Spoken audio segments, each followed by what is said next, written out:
Tyler ran over my phone. Do you think your dad can fix it? Yeah. Jessica, this phone's a mess, but Bo can fix it. I'm Tony Haley, and now with Bo Knows, we can fix your computer, too. Bo Knows Wireless can fix your phone or computer. For the latest in prepaid phone plans and payments, smartphones and accessories, and great customer service, choose Bo Knows Wireless, 101 Commonwealth Boulevard, 276-638-6380. This is Laurel Park Town Auto. We're celebrating 41 years of business. How? By giving you, the customer, a free AC check for free. We at Laurel Park Town have all kinds, all sizes, all brands. Every what you need, we have. Need alignment? We got you covered. We are Napa Auto Care Center. We carry Napa Auto Parts and Repair. We do 24-hour towing. No job too big or too small. How much does that AC check?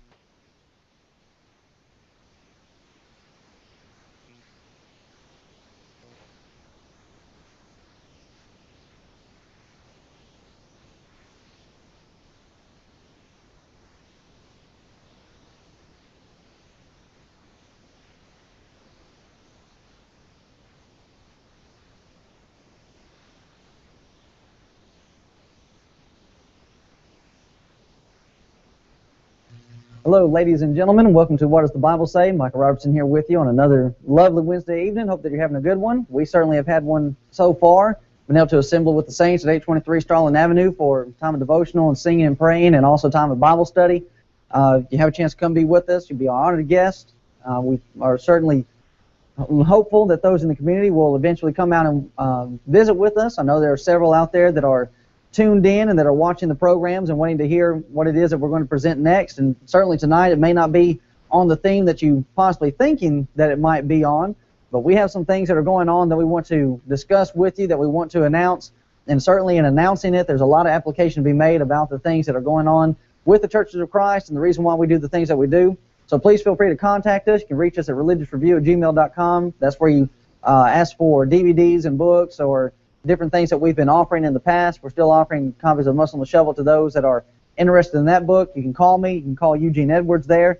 Don't forget about Mark McMinnis tomorrow night. Caleb's picture's there, but that's actually going to be Mark presenting the show tomorrow night in Reedsville. You can reach Mark 434-770-8412, and then after that, A Work from the Lord will be playing a DVD, I believe. So all the opportunities in the world to study the Bible with those that are truly interested in studying the Bible, not giving their interpretation or their belief of the situations, but simply just wanted to give you a book, chapter, and verse, a Thus saith the Lord. Do not forget about the YouTube channel, Bible Says TV, there on YouTube. And it's at that point where I would like for us to begin this evening, like for us to watch a video clip together. And you might be asking yourself if you can see, no, you can't see the name of it there, but this is a clip that a lot of people have already seen. As I was going back to view this today to try to find out what I was needing, I believe the viewership was around 700, so that's about 700 people that watched this one clip, and this is the clip of Peaceful Baptist, where myself and Caleb and another member from the Eden congregation, we got one of their flyers when we went down there to visit with them, to study with them. And the reason why I wanted to show this clip is because of the lady that's pictured right here. Her name is Kim. Now, actually, I realize I need to go back and let this play with some volume, because I want you to hear what it is that we're doing, and I want you to hear what it is that Kim has to say about us doing. Now, friends, we get a lot of flack for this type of material and this type of work that we do, but you're going to find out in just a moment that, you know what, this type of work and this manner of doing things is, in fact, a biblical example, and we're going to study that this evening. It is a biblical example that the apostles, Jesus, and even the prophets of old, in the Old Testament, they were involved in. And we're going to study this evening the root for, or the root out of which this type of method grows. And it's not at all going to be what you expect. A lot of people say, well, y'all are just hateful, y'all are just judgmental, you're just wanting to argue. But friends, that's not what we're doing. We are going out and bringing forth this information because people are in error. People are doing things that are wrong. And they need to be told that they're wrong. Otherwise, they'll go on believing that they're right, and they won't make any changes. Now let's have a listen here. And to our producer in the control room, when I listened to this on my computer, the volume was pretty weak, so we might have to play with it a little bit.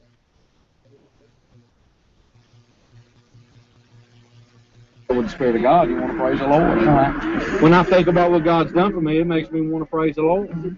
I don't see how that could confuse anybody. It may confuse you, but is it confusing to God? But aren't we supposed to worship Him in spirit and also in truth? Okay.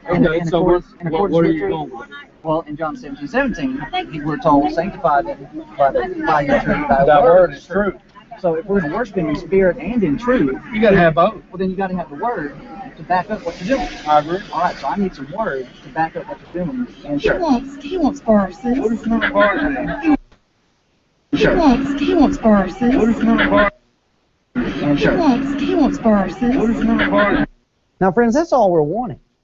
When we go to these places, when we visit, all we're wanting to is to have a Bible discussion where we sit down with our Bibles and we open them up and we look at book, chapter, and verse as to the things that you're doing, and let's find out if, in fact, God has said anything about doing those things, if you have any type of authority for doing what you're doing. Now, over here at Peaceful Baptist Church, they're up running around, hooping and hollering and jumping on pews and running up and down the aisle and screaming like a bunch of banshees. And they got pianos playing while they're going along with their singing, and while they're praying, you've got everybody speaking out of turn. You can't even tell what anybody's saying.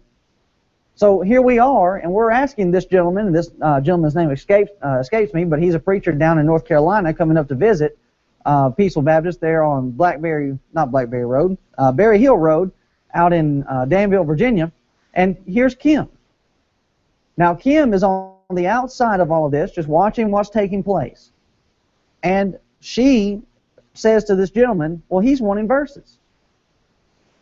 Now, what's the problem here? Is there any type of problem? Is there a problem with me asking for verses as to what you're doing? I don't think that Kim necessarily sees a problem with it. She's telling the man, look, he's wanting verses. Just give him verses. Now, let's go on with the clip here. No, I'm saying you're also a ginger. We just want to talk. Oh. We're waiting on the preachers, really. Why are y'all doing it this way? Because Paul did it this way. Well, I am a preacher. Here? No. Okay. Like I'm a preacher out of Samora, North Carolina. Okay. Like I'm a preacher out of... Here? No. Okay. Like I'm a preacher out of... Now, it might have been kind of hard for you to hear, but she's over here talking to me while this gentleman's talking to Caleb. And she's asking us, why is it that we're going through this process? And I simply told her, I said, well, we're just trying to do like the Apostle Paul did in the book of Acts. Now that he went through the synagogues. And what's she trying to do? She's trying to tell this preacher, look, this is all they're doing. Now, I really don't know, what it was that Miss Kim was doing, if she was trying to possibly diffuse the situation, or she's just trying to help bring some explanation. I really don't know. But I really do appreciate her in the fact that she is very intrigued and very interested in what it is that we were doing. Now, the reason why that is because many of you know how this video ends here. Yeah, our only concern is... We're going Go to YouTube, right? Well, we'll go on YouTube. It'll go on TV around here also. But did you ask any of these people if they want to be... There was a lady that walked out a while ago, and she recorded in there. Hey, she's going to have to give an account to God, too. Okay, We're dealing so with you right are now, we standing by recording? Well, no, wait a minute. I Okay, didn't say but you that. said give an account to God. She's doing it in a different light. She's not going to take it home and tear it down and say, well... I'm not tearing it you down feel either. like saying either. We're going to use the fact I'm that not a Baptist. Why would you come to a Baptist church if you didn't want to be a Baptist? try to teach people that are in the Baptist church. Where is your proof for the Baptist church? My proof of the Baptist in church. the Bible. Baptist is a terminology, not a church. And there's nothing in the New Testament that would lead me to the conclusion that I need to be a Baptist. Let me ask you this. Let me ask Are you a this. Pentecostal? Was Jesus Baptist? Are you a Pentecostal? No, sir. Are you a Baptist? Hey, Hold on. you can't judge me. Hey. Whoa. You don't have a sign-off paper on this or anything. You don't have a sign-off. Nobody's permission. Nobody's permission. I'm calling the law. Leave. Now watch it, Micah. Watch it. Now watch it, Micah. I'm gonna call the law. Leave. Got it. You got some problems here. Calm down, sir. We are ready. You better believe you're gonna leave. Will you please calm down? Michael, watch out for this. Hey. Calm down. I want you to leave. Get out of here. Is that the Christian school? Yes, Yeah. it You is. better Hallelujah. Praise His holy name. Get in the car. Sir, cannot touch you. What you gonna do? Hey, y'all are being streamed on the internet right now. We're streaming y'all on the internet Right now. You tell them that. Y'all are on the internet putting hands on folks. Now, friends, here we are. We're discussing with these people, with these Baptists. Kim is right there in the mix, and then this happens.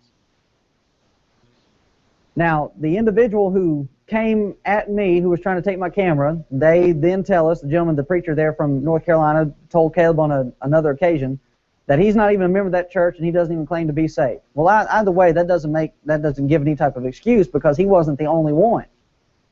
He wasn't the Lone Ranger there coming and trying to take my camera. Joe Jackson there, who's the son-in-law, I believe, of the preacher there at Peaceful Baptist. He's the one yelling at the top of his lungs, "Get out of here, I'm calling the police. Leave now." And everybody that's out there in the front yard, they just flood around us. And it's really amazing how one unsaved person can end up corrupting an entire group of people that are supposedly not supposed to fall from grace. Now, friends, that ought to tell you something about the Calvinistic viewpoint and the once saved always saved doctrine of the Baptist group. If they were truly saved people, would they be acting like this? Now, we've had a lot of flack come from this clip. And in fact, if you go to the YouTube channel there, you can see some of the comments towards the bottom. There's actually one here that I was wanting to read aloud. Let's see here. I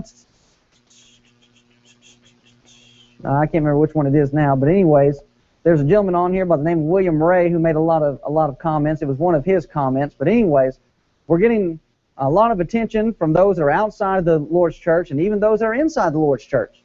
We actually had to go against one of our own brethren who saw this video and then wanted to try to call into question what it was that we were doing. That in fact, the things that we were about, the things that we were doing, being there, actually hurt more than it did any good. Now, friends, you simply cannot make that type of assumption on your own. You don't know what's going to come out of any type of situation, especially if you behave yourself as you're supposed to. Me, Caleb, and the brother there from Eden, North Carolina, we weren't angry with anybody. We weren't getting loud. I mean, you heard Kim there. All they want is verses.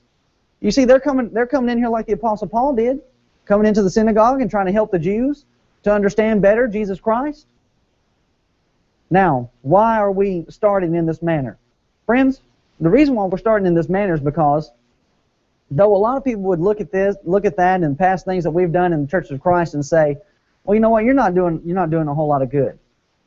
Friends, this was just a few short months later at the tent meeting in Danville, Virginia. Now, you may not be able to tell it all that clearly, but if you notice who it is that I'm pointing at here that is sitting way back here in the back of the tent, ladies and gentlemen, that's Kim. That's the same Kim that was at Peaceful Baptist Church there on Berry Hill in Danville, Virginia. Out there in the front yard with us, as all we were trying to do was discuss with him about the Bible. Why are you in a Baptist church? Why do you worship with mechanical instruments and music when the Bible says to sing and sing only? Well, it doesn't say sing only, but it says to sing with nothing else. So who are you to bring in all these extra things? All we were doing was following the examples of the Apostle Paul, going into the synagogues and trying to help the Jews. And who was right there seeing all of it? Well, there was Kim. Now, even under the tent, at this point, Kim, she even spoke up and I actually believe that Kim actually asked questions on a couple of nights. Now, friends, what does that say about us and the Baptists in our community? We go to their meeting and we get run out by a mob. Kim comes to our meeting and she's able to sit down, assemble with us. We're friendly with her, very glad to see her, and we actually give her a microphone so that she can ask questions underneath the tent and get a Bible answer while she's underneath the tent. Now, how did all of this start? How did she get to this point to where she actually came into contact first with members of the Church of Christ, and then to realize, you know what, these guys from the Church of Christ, they're actually willing to study and take question and answer. Out of a situation that a lot of people said, you know what, that's not going to amount to anything. You're going about it all wrong. Friends, she was there just about every night for 2 weeks at that Danville tent meeting. Once the tent meeting was over, she continued to visit with the brethren in Danville, Virginia, with the congregation there. And last night, I got a text message from Mark McMinnis saying that Miss Kim obeyed the gospel.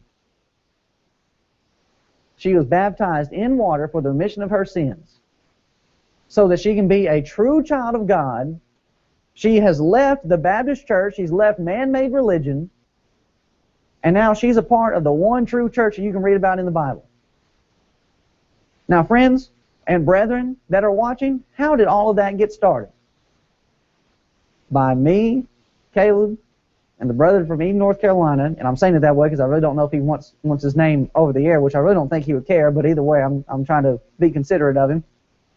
Me, Caleb, and a brother from Eden, North Carolina, went down to Peaceful Baptist, and like and how some people put it, we're down there causing trouble.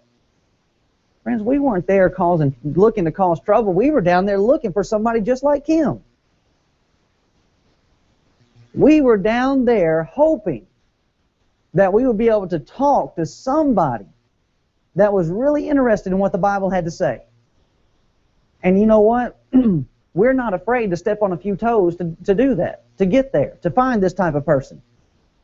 Another account just like this, there's a couple down there in Danville, Virginia, that are members of the church now, that it was 5 years after Dad and maybe Jason, their dad and somebody else, visited the Baptist church where they were members.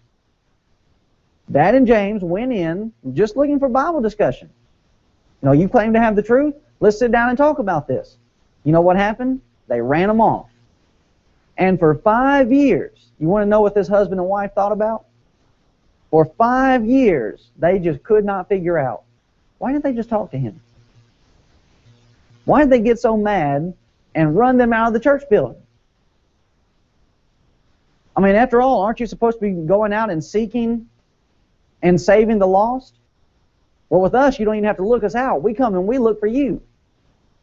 So half your work is done. All you have to do then is sit down and talk with us. So for 5 years, they thought about that. And then finally, they came and visited at 120 American Legion Boulevard there in Danville, Virginia, and they obeyed the gospel. Now, friends, how is it that these things are coming about? Not only these individuals, but, oh man, I wish I had thought about this earlier. Well, I'm not going to do it now. I was going to try to pull up a picture of Karen and Dad.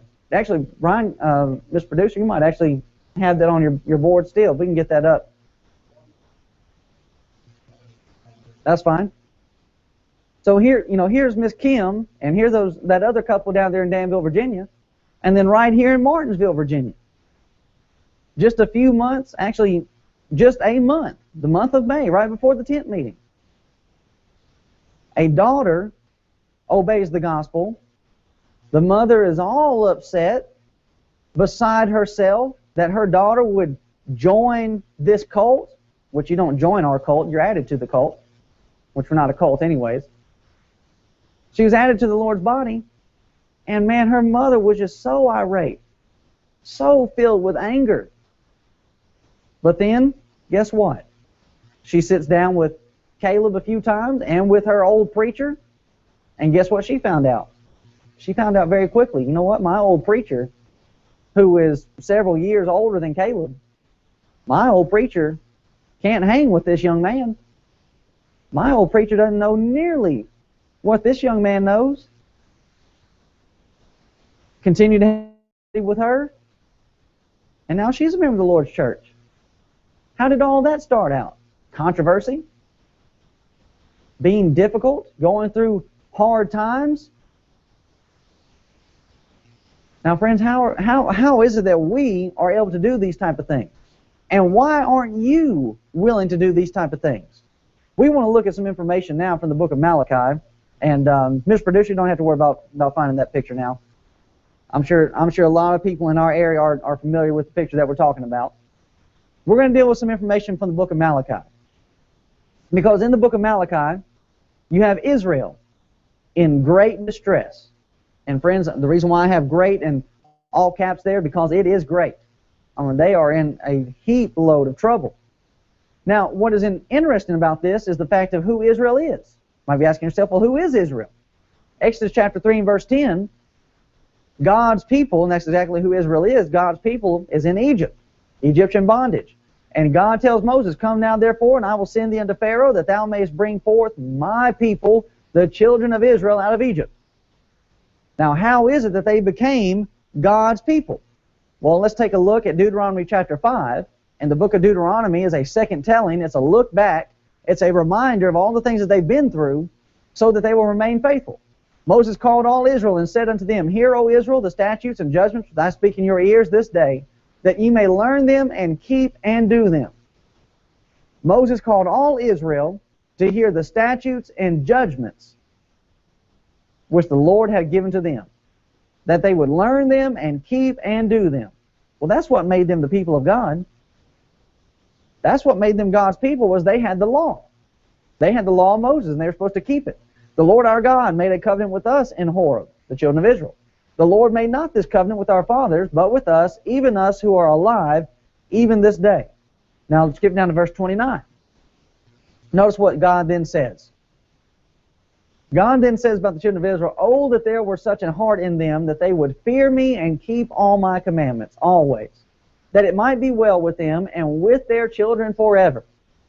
Now, what makes one a child of God? Friends, obedience makes a person a child of God.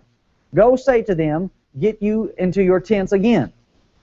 Verse 31, But as for thee, stand thou here by me, and I will speak unto thee all the commandments and the statutes and the judgments which thou shalt teach them, that they may do them in the land which I give them to possess it. Now, friends, how are they going to possess this land? They needed to keep the commandments and statutes and judgments. Ye shall observe to do, therefore, as the Lord your God hath commanded you. Ye shall not turn aside to the right hand or to the left. So do not depart from them, but follow these things religiously, faithfully, be obedient. Verse 33, Ye shall walk in all the ways which the Lord your God hath commanded you, that ye may live, and that it may be well with you, and that ye may prolong your days in the land which ye shall possess. Now, friends, the promise that God made to Israel back during this time in the Old Testament is similar to the promise that he has made to the new Israel, the Christians, the Church of Christ, in the New Testament. That if we will be faithful, if we will walk in all the ways which the Lord your God hath commanded you, what will happen? That ye may live, and that it may be well with you, and that ye may prolong your days in the land which ye shall possess. It's the same thing. What made a child of God during this time? Be faithful, be obedient. What makes a child of God today? Be faithful, be obedient. Now, what had happened to the children of Israel? Well, during Malachi's day, Israel, in great distress, notice what they have going on. Lapsing into idolatry, worshiping false gods, negligent in worship. And what made all of this so bad is that they're not even aware of their condition. Now, friends, that sounds a lot like today. We have a lot of people today in Christianity that, you know what, in fact, you're idolaters. You're not worshiping the God of the Bible. You're worshiping some other being, some other entity. And friends, that being, that entity, is self. You're worshiping you. You have become your own God. Because, guess what you do? You put your wants and your desires before the wants and the desires of God of heaven. And what does that do to your worship? You're negligent in it. It's not really that important, because it's all about me anyways. And you're not even aware of it. The priests were very lax and degenerate. They're laid back. They're cool. That's the way a lot of preachers are today. Now, I want to be your friend. I want to be your buddy. But at the same time, I understand that there might come a time frame where, okay, I need to stop being your buddy, I need to stop being your friend, and I need to start being your brother in Christ. And we need to start pointing out some correction that needs to be made in your life. That's exactly what the priest was supposed to do. Now, friends, under the New Testament system, now we're not under the priesthood of Aaron, and we're not under the Levitical priesthood. And I forgot to put my Bible program up. Went through all the checks, but forgot to check to see if my Bible program was up. There we go. In 1 Peter chapter 2, under the New Testament system, why this is important today is because we are all priests, those that are in the churches of Christ, those are members of the true church. We are all priests. 1 Peter chapter 2, let me get my letters right here, not W, need an E. In verse 5, ye also, as lively stones, are built up a spiritual house and holy priesthood to offer up spiritual sacrifices acceptable to God by Jesus Christ. Now, that's verse 5. We skip down then to verse 9. But ye are a chosen generation, a royal priesthood, a holy nation, a peculiar people, that ye should show forth the praise of him who hath called you out of darkness into his marvelous light. So twice, in the same chapter, just 4 verses apart, twice we are told members of the church of Christ are priests. Oops, sorry about that. So we are all priests in the churches of Christ. Now that is important because of what the priest was supposed to do. The priest is supposed to point out what is right and what is wrong. The people then begin to suffer. Friends, once the priesthood goes out, then the people, they become degenerate. People are suffering from empathy and apathy. There's a joke that goes amongst preachers that there are 2 preachers and they're getting into an elevator, and one preacher looks at the other and says, you want to know what the 2 major problems of the church are? And the other preacher looks at him and says, I don't know and I don't care. Friends, that's the biggest problem in religion. You have those that are so empathetic that they don't care, and they're so filled with apathy that, you know what, I don't even want to know. I don't even want to know about it. So therefore, if I don't know about it, I don't care about it.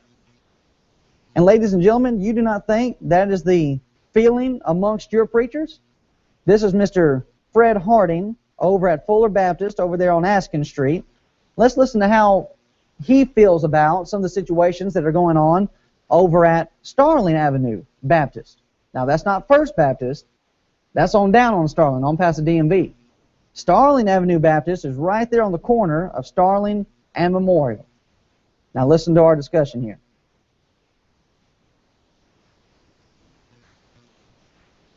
It's either by the Bible or not at all. Okay. So just, would you be willing to make a comment? Well, I guess you've already made the comment. The Starling Avenue Church over here, they're starting to do things that are not in accordance with the Bible. I don't know. I'm going to tell you the truth. I don't know what's Starling. I don't know. I'm going to tell you the truth. I don't know what's Starling. I don't know. I'm going to tell you the truth. I don't know what's Starling. I live down North Carolina. I don't know. To tell you the truth, I don't know about Starling. Well, so what? Find out. Why don't you know about Starling? How is it that I know about Starling Avenue Baptist Church and you don't know about Starling Avenue Baptist Church? It's because you don't want to know. And why don't you want to know? Because he understands, I believe Mr. Fred Harding understands, that once you know something, then you have a responsibility to address it. Once you know that a problem is going on, then you have the responsibility as a man of God to go over there and to warn your brethren, which the Baptists aren't my brethren, but he's a Baptist and they're Baptists. You need to go over there and warn your Baptist brethren about what they're doing and the mistakes that they're making.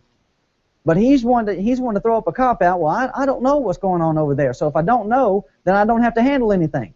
And friends, that's the reason why things are running amok in the religious world. That's the reason why they've got women preachers over there at Starling Avenue Baptist. How did that happen? Well, nobody's watching. Nobody's keeping an eye. Nobody's keeping track of what's happening over there at Starling Baptist. So if nobody's watching over us, then guess what? If we want to make our own rules, we want to allow women preachers, let's have women preachers. Okay. I come up here, I pastor this church, I come up here, we go out witnessing, I take the church through all the functions of the church, I preach on Sundays, Wednesday nights, and I don't really have a whole lot of contact with other pastors and other Southern Baptist pastors. So he lives in North Carolina. He comes up here. He preaches on Wednesdays. He preaches on Sundays. And that's basically it. So he really has no dealings with the community. He has no dealings with his own brethren. Now, friends, that's one of the things that's different about the Church of Christ is that we're involved with the brethren in Eden. You know, we don't supervise them, but we check in with them. We ask them how things are going. They check in with us. Well, how are things going at Martinsville? We both check in with the brethren at Danville. Other brethren that support the work and that are involved in the work and that enjoy the work that we're doing here, well, guess what we're doing? We're in communication with them. You want to know why that is? Because we have nothing to hide. We're striving to do what the Bible says. So what if they begin asking questions? Well, all right, let's give them answers. Let's let them know what we're up to. As long as we're not doing anything we ought to be ashamed of. Why not be involved with each other? But that's the problem you have with those at Fuller Baptist and those with Starling. Starling has women preachers. Fred Harding over here at Fuller Baptist, he's not down with women preachers. He doesn't like that, which he has a reason not to like that because the Bible doesn't like that. God doesn't like that. But you know what? I'm not involved with them. I don't know what's going on. I just stay over here in my little group. And guess what? We get to pretend like everything's okay when nothing really is okay. They've got problems over there at Starling Avenue Baptist, and those problems are going to take them straight to hell. And what's Mr. Fred Harding over here at Fuller Baptist doing about it? Nothing. He's just staying over here in his little group. You know what that is? That's empathy and apathy. I don't know, and I don't care. Well, friends, we do care about you, so we want to know. We do care about you, so guess what we do? We come in and we investigate. And we start shining the light of God's Word around, and we start pointing some things out. You know what? You ought not be doing this. You ought not be doing that. Now, why are we doing that? Well, let's go back to our situation here in Malachi. Here's the problems that the children of Israel are facing during this time. And what is Malachi then going to do? Malachi is going to begin condemning them. Malachi 1:1, the burden. That word burden can also be translated the accusation or the charge, as in a civil suit or a lawsuit. The accusation of the word of the Lord to Israel by Malachi, or the charge, the lawsuit of the word of the Lord to Israel by Malachi. So what's Malachi going to do? He's bringing judgment upon these people. But whose judgment is it? Now, friends, this is important. Is it Malachi's judgment, or is it the Lord's judgment?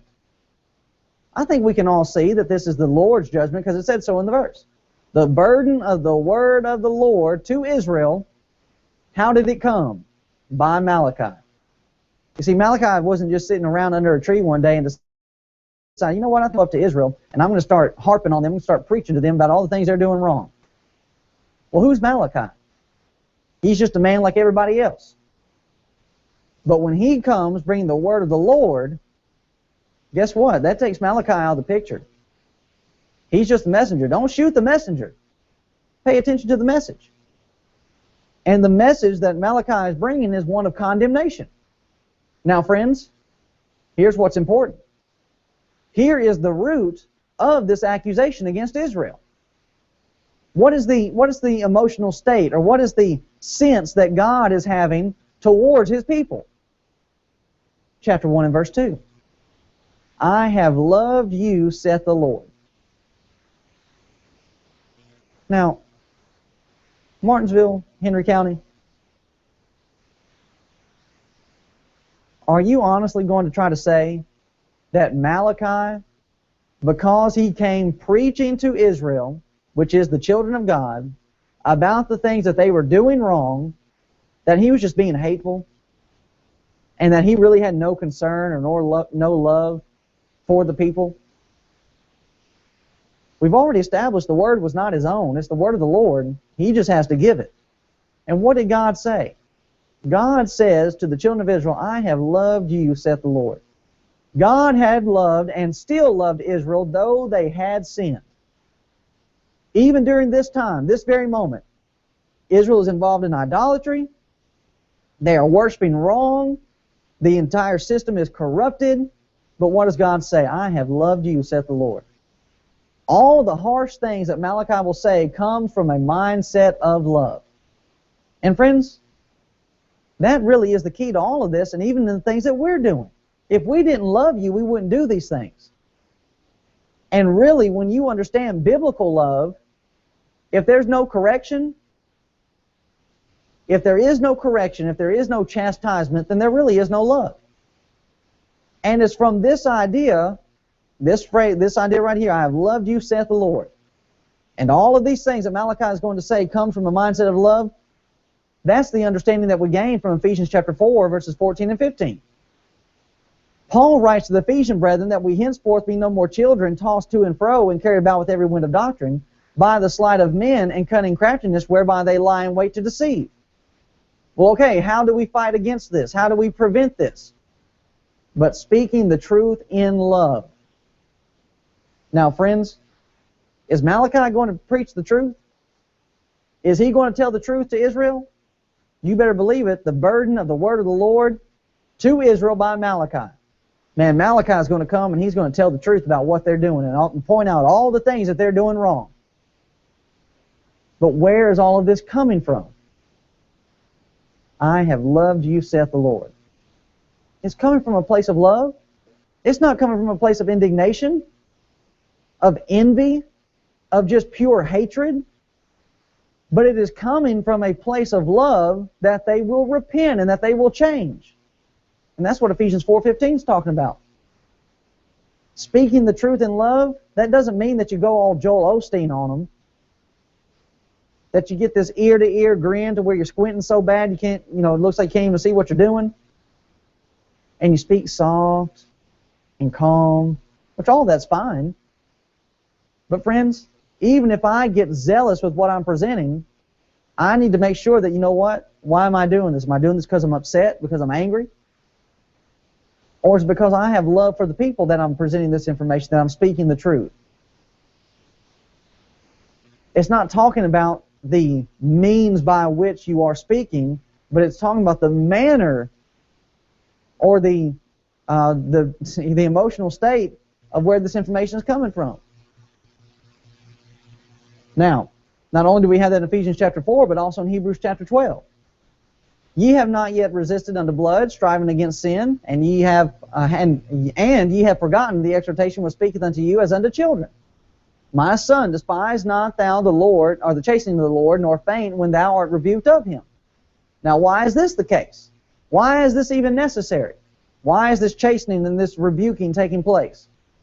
Because if he didn't do this to us, then he wouldn't really love us. For whom the Lord loveth, he chasteneth, and scourgeth every son whom he receiveth. If ye endure chastening, God dealeth with you as with sons. For what son is he whom the Father chasteneth not? But if you be without chastisement, whereof all are partakers, then are ye bastards and not sons. Why do parents correct their children? Why do parents judge their children? It comes from a place of love, not hatred. Why was Malachi going to tell the people of Israel what they were doing wrong? Because God loved the people. Why are we going around, traveling around, going over to Peaceful Baptist and pointing out the things that they're doing are wrong? Because we love the people. Because we love people that are just like Kim. We love Kim. If we didn't love Kim, guess what we would do? No, we won't go over to Peaceful Baptist. We'll just leave them alone. I don't know what's going on over there at Peaceful Baptist, so I don't care. You see, Mr. Fred Harding over there at Fuller Baptist, he doesn't have the love of God in him. You want to know why? Because he's not willing to step on any toes. And we've got people all throughout this two states area. Now I want to go back to Mr. Fred Harding here over at Fuller Baptist, because he actually lays out the only way that he's going to talk to his Baptist brethren.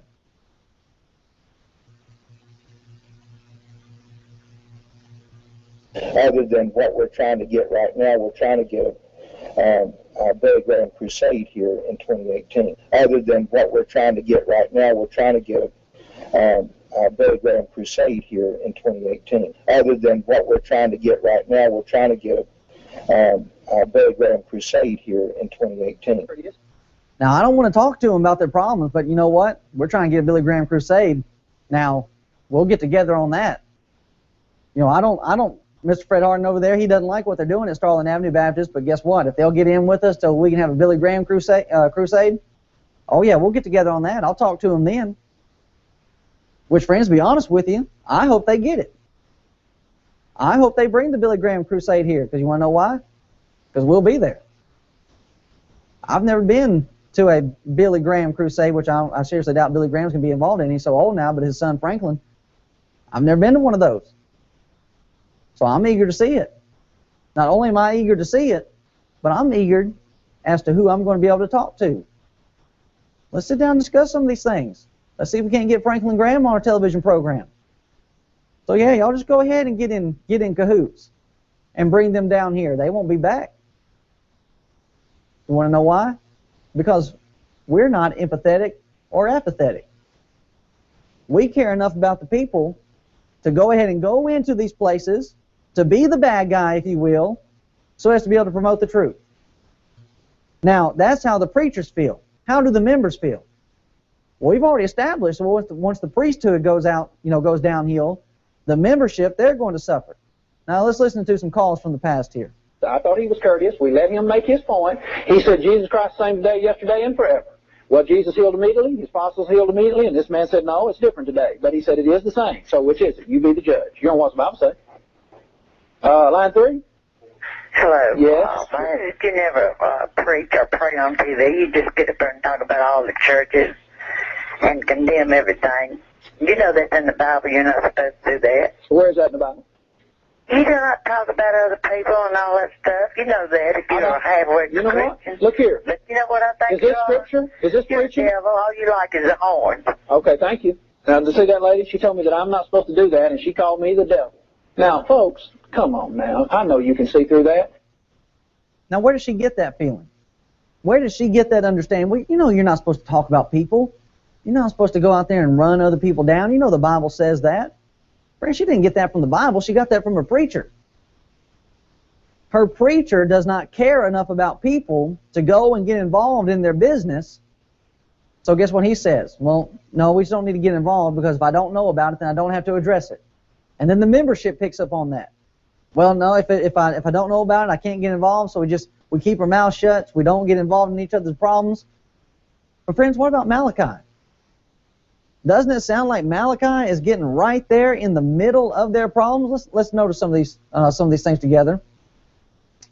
Well, actually, we're not done with Hebrews yet. Hebrews chapter 12 here, that if you're not chastised, you're not sons. Furthermore, we have had fathers of our flesh which corrected us, and we gave them reverence. Shall we not much rather be in subjection unto the Father of spirits and live?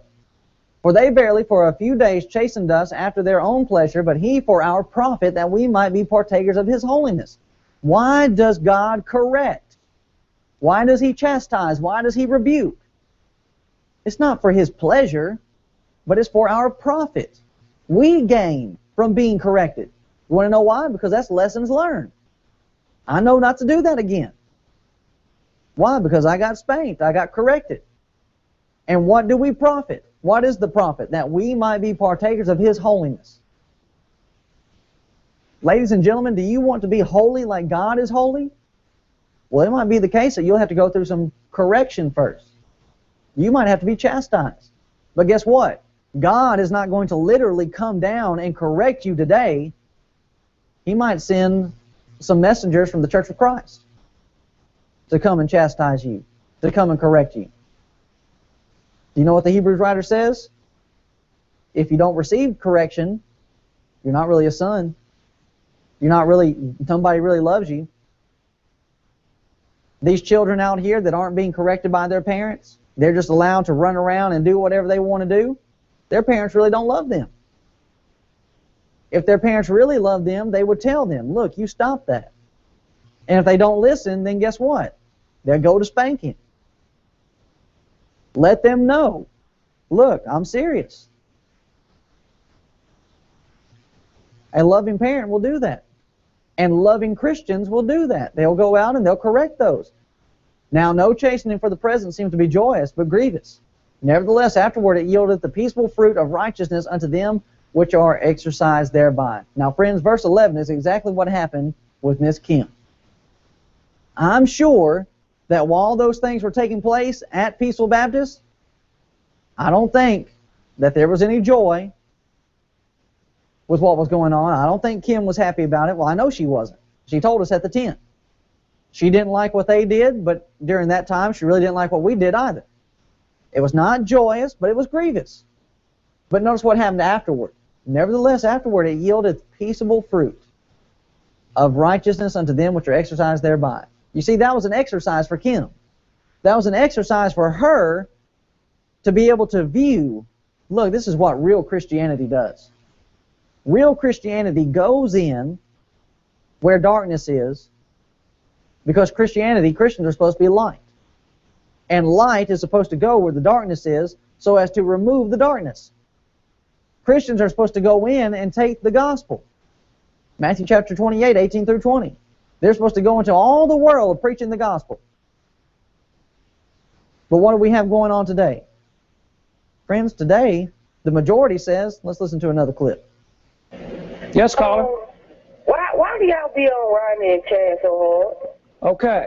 What you got against that, man? Ain't nothing about his religious beliefs and nothing like that. You got something against them dudes. Okay. What would you say if you heard Rodney tell somebody that we lied when in fact we did not? Okay, let me... Wait a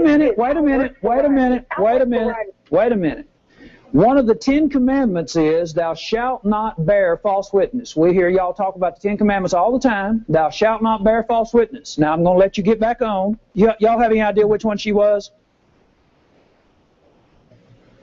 Hey, you have any idea which one she was? I think it was 3, yeah. Ma'am, you still there? Yeah. Okay, remember, one of the 10 Commandments, thou shalt not bear false witness. Now, this man has told more than one person that we lied about what we did last week, and I'm going to show you what we did last week. Should he bear false witness? And if you bear false witness under the 10 Commandments, what happens to you? Do you think he's the only one bearing false witness? Oh, well, are we talking? Only one in Martinsville, Henry County doing that. Ma'am, this guy is representing a Christian network. Is that really where we are today in religion? I can't watch the preacher 24/7. Preachers are going to do what they want to do. So we're just going to give unrighteousness a pass? We're going to give sin a pass? Friends, that's empathy and apathy. I don't know and I don't care. I don't want to get involved. Is it hard getting involved? Is it difficult? Man, you better believe it's difficult. You don't think the events that took place at Peaceful Baptist, that was hard? That wasn't scary? Friends, we didn't know what was going to happen there. Now, did we have that understanding in our mind already? Yeah, we knew, okay, we might go here, and things might get ugly, but guess what we're hoping for? Friends, brethren, we were hoping for a good reception. We're hoping that we're able to go into these places and people will be calm, and that we'll be able to talk, and we'll be able to discuss. Now, Malachai and the people of his time, guess where they were at? We need to go in here. We need to fix these problems. Where are people today? Why are you harping on all these preachers? Why can't you just leave these preachers alone? Because the preachers are preaching wrong. And they're leading people to hell. Good evening, caller. You're on What's the Bible Say? Good evening, Micah, child of God. How are you? I'm doing fine. How are you this evening? I'm doing very well. How is your brother Caleb and his wife? How are Caleb and his wife doing? They're doing fine. Everything's going well. Good. Listen, something I wanted to, your Church of Christ goes to church on Sunday mornings? I'm sorry now, what was that? Does the Church of Christ go to church on Sunday mornings? Yes, ma'am. 9, 10, and 11. Okay. Now, what I want to ask you now, the Seventh-day Adventists go to church on Saturday. Now, can you clarify that for me, to go to church on Saturday in the Bible? Okay. Well, I know what their problem is that they're trying to hold on to the Old Testament teaching of observance of the Sabbath day. But actually, here's a good verse for that. In Deuteronomy chapter 5 that we mentioned earlier in the show. Let me see if I can find it here very quickly. I'm getting closer. All right, Deuteronomy chapter 5. Now, in Deuteronomy chapter 5, the children of Israel have already been brought out of Egypt. Moses has already been on Mount Sinai, and he's already given them the 10 Commandments. Now, in Deuteronomy, Moses is talking to the children of Israel, correct? And Moses called all Israel and said unto them, Hear, O Israel, the statutes and judgments which I speak in your ears this day, that ye may learn them and keep and do them. The Lord our God made a covenant with us in Horeb. Now, this covenant that he's talking about is talking about the 10 Commandments. It was made with the children of Israel and nobody else. The Lord made not this covenant with our fathers, but with us, even us, who are all of us here alive this day.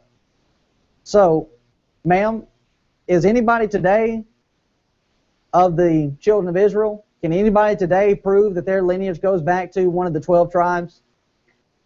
I'm not really sure, but you've helped me a whole lot. Okay. And the other thing I want to ask you, when it says, remember the Sabbath to keep it holy, what day is the Sabbath? Well, under the Old Testament system, the Sabbath was the 7th day. Well, isn't that, remember the Sabbath and keep it holy in the New Testament also? No, it's not. Oh. You see, because, and here's the thing. I'm not an Israelite. I'm a Gentile. So that covenant, according to Deuteronomy chapter 5, that covenant was made with the children of Israel at Horeb. So I'm a Gentile, so that covenant was not made to me. Now, when we go over into the book of Matthew, let's see here, I'm trying to think back to my Matthew Bible study with the individual there. Thinking of the rich young ruler, you have Jesus giving a list, or he gives a listing of the things that the rich young ruler was to do so as to be able to inherit eternal life. Matthew chapter 19. And let's start reading together at verse 16. Nope, we don't need that. Verse 16. And behold, one came and said unto him, Good master, what good thing shall I do that I may have eternal life? He said unto him, Why callest thou me good? There is none good but one, that is God. But if thou wilt enter into life, keep the commandments. All right, so he tells this young man, keep the commandments. And he said unto him, verse 18, he saith unto him, which? Jesus said, Thou shalt do no murder, thou shalt not commit adultery, thou shalt not steal, thou shalt not bear false witness, honor thy father and thy mother, and thou shalt love thy neighbor as thyself. The young man saith unto him, All these things have I kept from my youth up, what lack I yet? Now verse 21. Jesus said unto him, If thou wilt be perfect, go and sell that thou hast, and give to the poor, and thou shalt have treasure in heaven, and come and follow me. But when the young man heard that saying, he went away sorrowful, for he had great possessions. So, actually what we have here is we have Jesus giving a list of the commandments, and he lists all of them except for one. Do you know which one he left out? Thou shalt not kill? No, thou shalt not kill is in there. Oh, I'm sorry. Let's see. It says, Thou shalt not commit adultery, thou shalt do no murder, thou shalt not commit adultery, shalt not steal, shalt not bear false witness, honor thy father and thy mother, thou shalt love thy neighbor as thyself. And also covetousness, thou shalt not covet. That was the young man's problem. So the one commandment that Jesus did not list is keeping the Sabbath day. Okay. Thank you so much. All right, you're very welcome. One other thing I want to say. I want to get baptized, Micah. Uh-huh. I'm having some emotional problems right now, but maybe that's when I need mostly to do that. You've been to my house with my mother. Right. Maybe next week you could come and visit me. Or I can call the number that was up on the screen, and when I'm before I get ready. Yes, ma'am, definitely. We definitely need to get together and talk about that. Yes, sir. They've since put my mother in a nursing home, so I live by myself. But I won't take up any more time. Tell all your family, your friends, your loved ones, Be careful on the roads. Don't burn your finger on the hot pot, and watch out for strangers. All right. Well, thank you for the call and thank you for the questions. Yes, sir. Bye-bye. All right. Bye-bye. Now, not only do we have this situation where that the Sabbath is not being mentioned, but also in the book of Ephesians, we have Paul writing to the brethren there, and he makes mention to them. Let's see here. Let's see. I know 2:15 where it talks about having abolished in the flesh the enmity of the covenants there. Let's see here. I'm trying to look for where it talks about the observance of different days. Maybe it's Galatians and not Ephesians.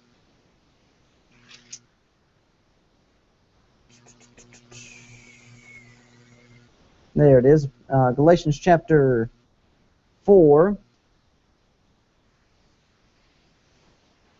And verse 10. Let's see, we'll start in verse 8. Howbeit then, when ye knew not God, ye did service unto them which by nature are no gods. But now, after that ye have known God, or rather are known of God, how turn ye again to the weak and beggarly elements, whereunto ye desire again to be in bondage? Ye observe days, and months, and times, and years. I am afraid of you, lest I have bestowed upon you labor in vain.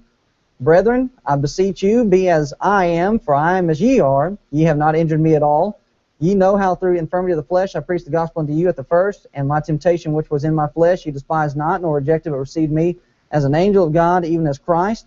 Wherein then, let's see here. I know I saw it. Ephesians chapter 4. And verse 10 talks about the observance of days, but I was looking in particular. I was thinking it said somewhere about the Sabbath being mentioned there. Let's see. All right. Colossians chapter 2 and verse 16 there. Let no man therefore judge you in meat or in drink or in respect of any holy day, or of the new moon, or of the Sabbath days, which are a shadow of things to come, but the body is of Christ. So there's more concrete information that, you know what, these things they're not at all binding as they once were. And I certainly do appreciate the lady calling, because we actually did several programs on that in the past, and it is a very confusing doctrine that the Seventh-day Adventists are promoting. But just as it was presented in the book of Deuteronomy, that was not given to everybody. Moses clearly says that this covenant was made with the children of Israel in Horeb, or at Mount Sinai. It was not given to the fathers, but it was given to them, that they were to keep it. And then once we come over to the New Testament, we're under the Testament of Christ, well, guess what?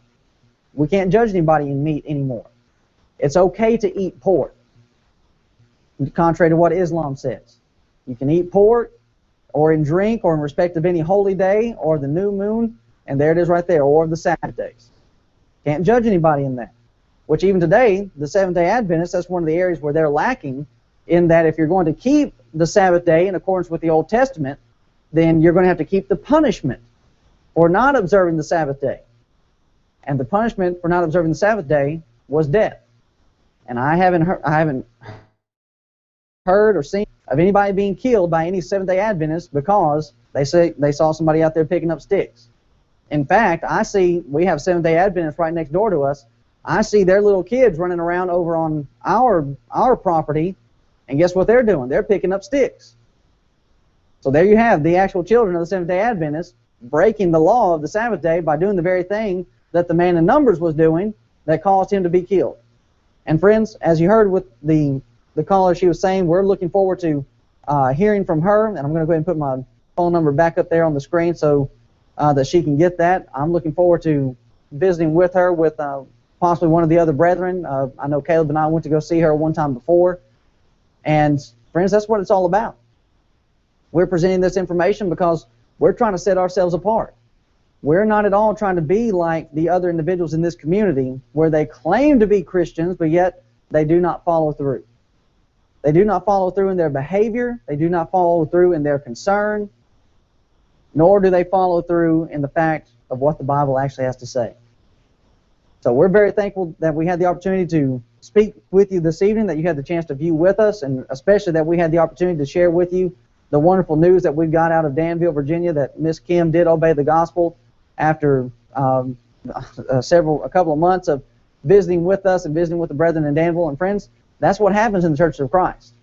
Things might start out of controversy, might start out of indignation, out of aggravation, but it always comes about bringing about good for those that are striving to do the will of God. And that's exactly what we're trying to do at 823 Starland Avenue, 120 American Legion Boulevard in Danville, and 250 the Boulevard in Eden. So if you have an opportunity, come and visit with us. You'll be our honored guest. We're not going to run you off, and we're not going to belittle you or beride you if you have any type of questions. We love your questions. That's why we give you every avenue possible to reach us and contact us so that we can sit down and find out what the Bible has to say. Thank you, everybody, for watching, and thank you for the calls. Always ask for what does the Bible say, and you will get a word from the Lord. Have a good night.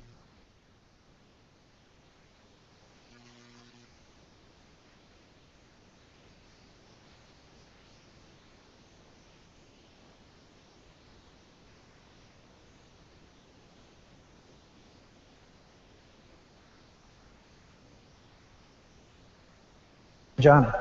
I'm calling the law right now. I don't know them people, and I'm calling the deputies now. First time I met Karen, I thought I had an enemy for life. What other church thinks they're the only church that's going to heaven? It's just like Jim Jones was. That was a cult. That man killed all his members. Biggest problem that I have about my enemies is remembering potentially they're going to be my friends. She came back and the truth set her free. We expected her to be baptized, and now she has been. It's always worth it in the end because peace comes out of all this chaos. You can find out what's going on by coming to the Church of Christ. Great